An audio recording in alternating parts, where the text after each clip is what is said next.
Into Wall Street, the buzz is about the bailout and its fate. Our next guest says the Paulson proposal is flawed and has unveiled his own rescue plan. Congressman Peter DeFazio is a Democrat from Oregon. He joins us from the nation's capital this morning. Congressman, good to have you on the program. Thanks. You voted against the plan on Monday, I believe, yes? Emphatically, yes.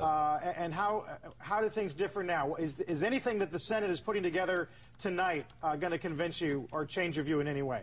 No, as far as I know, it's the same flawed plan. It says 2 presidents from now they'll determine how the taxpayers might get reimbursed by proposing something to Congress. Gives Secretary Paulson unbelievable discretion in choosing winners and losers, who'll live, who'll die. He can buy any kind of security, including car loans and credit card debt, anything he deems that he thinks necessary. I mean, it's unbelievable. And we're borrowing $700 billion to do it. There are people, I think, more credible than Mr. Paulson. Remember, he's been pretty darn wrong the last year or so, and even maybe 2 weeks ago when he said the fundamentals were sound. William Isaacs, who ran the FDIC and helped us work through the savings and loan crisis, reduced a $100 billion liability to $2 billion. He says, look, the banking problem can be solved by dealing with the mark-to-market issue and moving to fair market value, bringing in bank examiners, going over the books and establishing them. 75% of these subprime mortgages and securities are performing. There's value there. The banks can't claim the value. That would help with liquidity. Deal with the FDIC cap issue.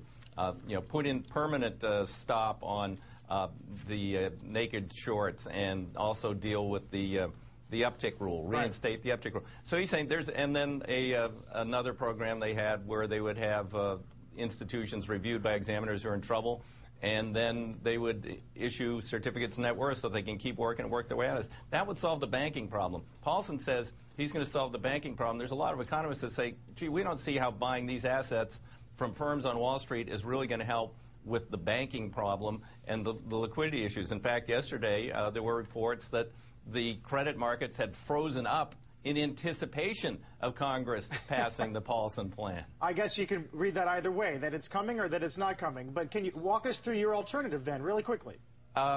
Simply regulatorily based. Let's take a low-cost, no-cost approach and see if this gets there. I talked to the head of the Oregon bankers yesterday. She said, solves our problems.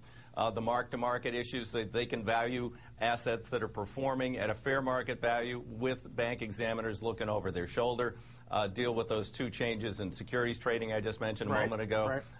Deal with reestablish a program where the FDIC has authority to issue certificates of net worth to assure people that these banks are sound, and lift the FDIC cap, which everyone seems to agree upon today. So you're not one of those Democrats then that is against this because there's not enough for people at the low income levels of this country. That's not it. Your previous guest made a really good point. And economists say, look, if you don't deal with the deteriorating housing market, Hank, as they love to call him, goes out and borrows this money. He chooses winners and losers. He spends it.